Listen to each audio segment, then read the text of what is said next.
વિદ્યાર્થી નેતા યુવરાજ સિંહનો સરકારી નોકરીમાં ગેરરીતિનો આરોપ છે। जुड़वा भाईओए ज्ञाति अलग अलग बतावी नौकरी मेळवવાનો दावो छे। एक भाईए ओबीसी सर्टिफिकेट थी रेवन्यू तलाटी नौकरी मेळवी, बीजा भाईए एसटी सर्टिफिकेट थी जूनियर क्लार्कनी नौकरी मेळवी छे। एक ज परिवारना जुड़वा भाईओनी ज्ञाति अलग होવાનો खुलासो थयो। युवराज सिंहे पत्रकार परिषदमां रजू कर्या कथित सरकारी दस्तावेजो, सरकारी योजनानो लाभ मेळवવાનો पण आरोप छे। साचा ओबीसी અને एसटी उम्मीदवारोना हक पर तराप मारવાનો आरोप युवराज सिंहे कर्यो छे।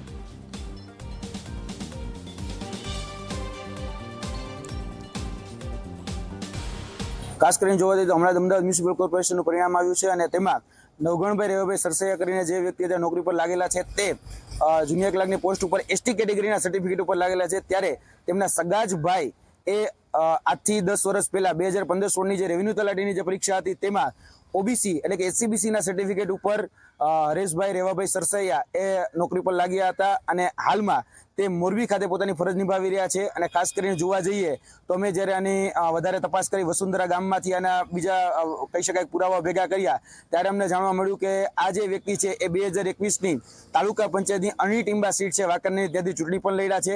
એનું એફિડેવિટ પણ આજે અમે રજૂ કર્યું છે। અણીટીંબા સીટ ઉપરથી એસટી કેટેગરીના સર્ટિફિકેટ ઉપર આ વ્યક્તિ ચૂંટણી લડ્યા છે।